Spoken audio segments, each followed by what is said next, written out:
A portion of this video is brought to you by Sheath Underwear. For more information about Sheath Underwear, visit the link in the description or wait till the end of this video to hear more from me.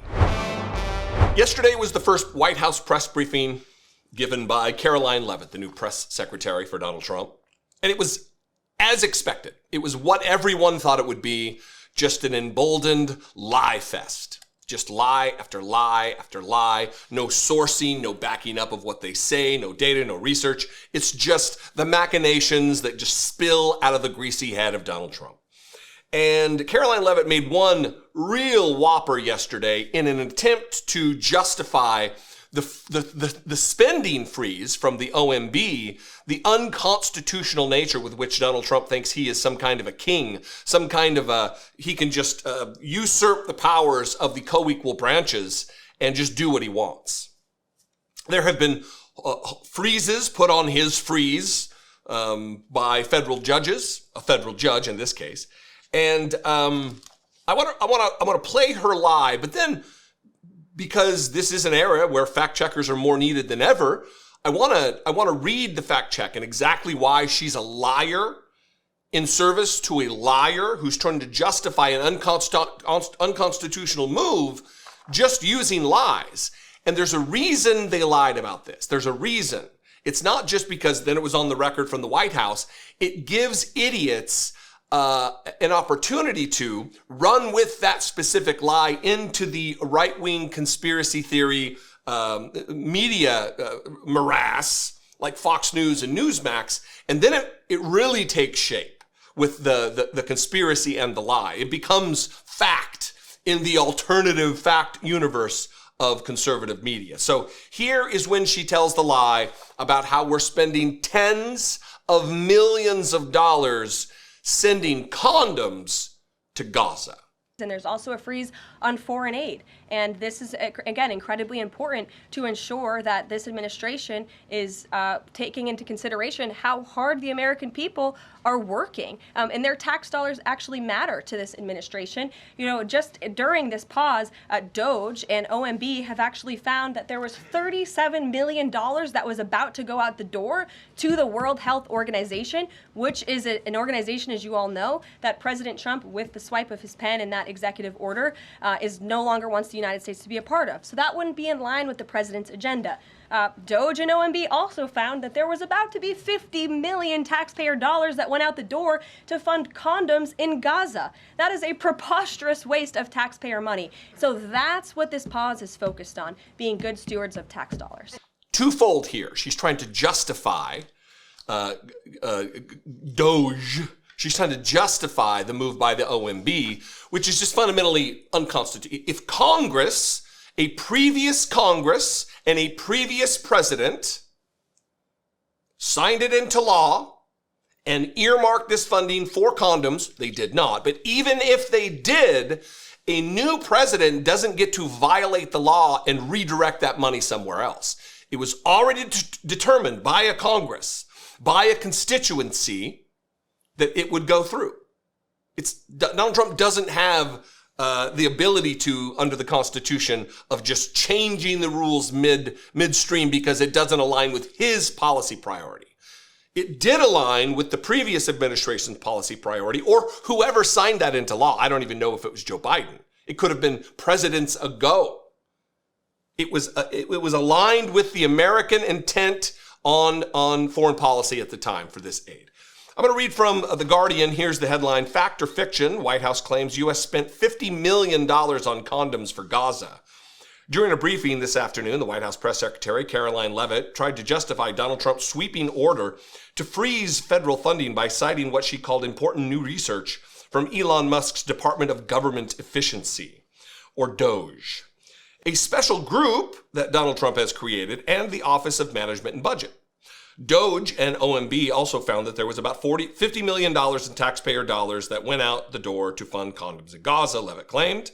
This is a preposterous waste of taxpayer money, so that's what this pause is focused on, being good stewards of taxpayer dollars, despite it being unconstitutional again. While Leavitt did not offer any evidence to support this claim and was not pressed to by reporters, The idea that the United States government planned to spend $50 million to send condoms to Gaza quickly went viral.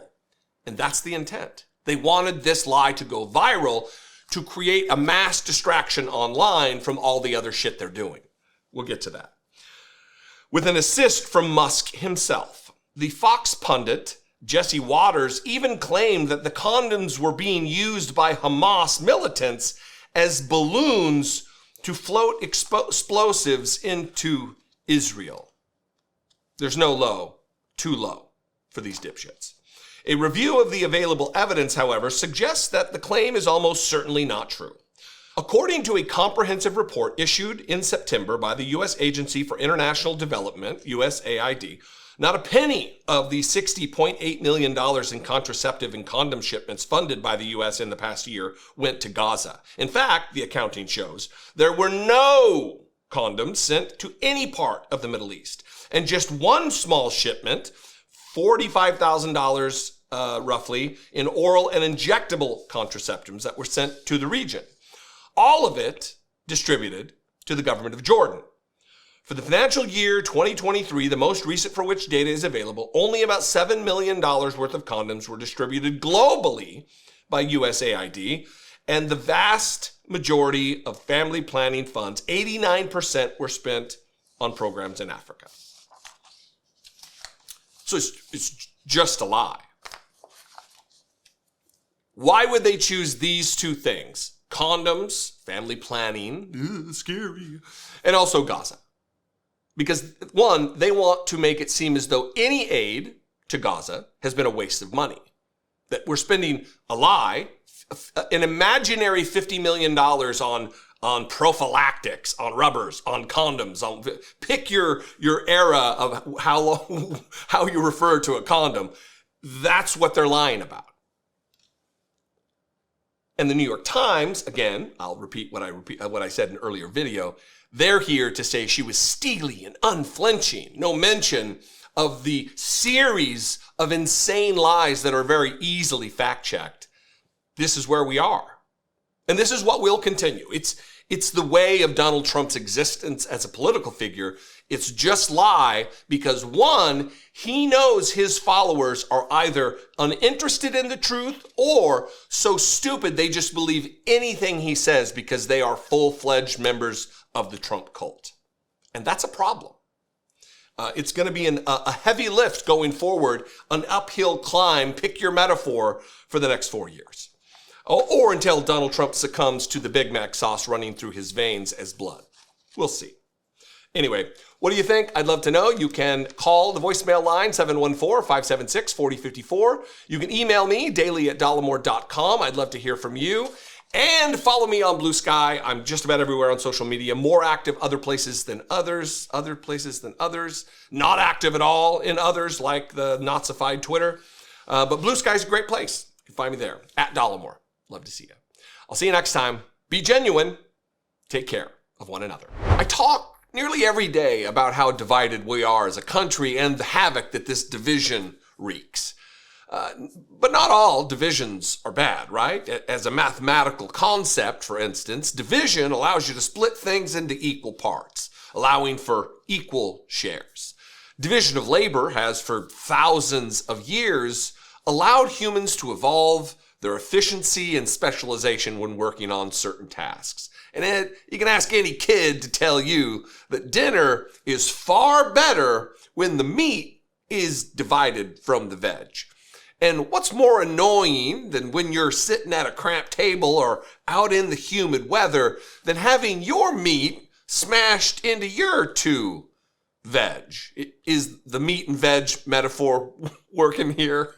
It's time to divide and conquer with Sheath. Sheath makes the most comfortable boxer briefs I have ever worn.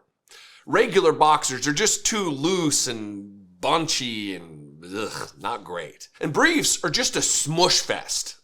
Sheath are the solution. Head to sheath.com and use promo code Dollemore to score 20% off and upgrade to the most comfortable underwear you'll ever wear. I'm wearing a pair right now, and indeed, that may be all I'm wearing under the desk here. But really, sheaths are the only underwear I wear. Absolutely fact.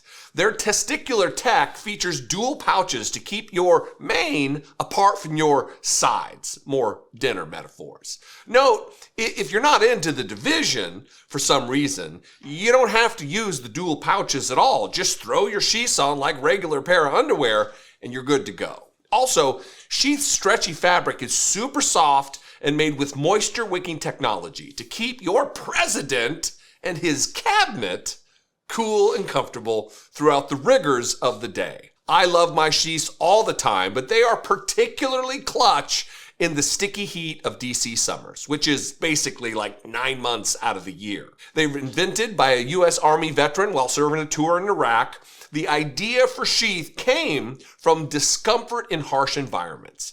As a former Marine stationed in that part of the world, I get the inspiration. The airflow meshes are my personal favorite, but Sheath has tons of excellent styles and designs. Pick a pair and Sheath will hand them to your doorstep nearly instantly thanks to blindingly fast shipping and amazing customer service. Also, Sheath supports multiple charities like Socks for Soldiers and Doctors Without Borders. So with your purchase, you're making the world a better place too. Upgrade your undergarments, score 20% off right now when you head to sheath.com and use code Dollemore. Divide and conquer your discomfort with Sheath underwear.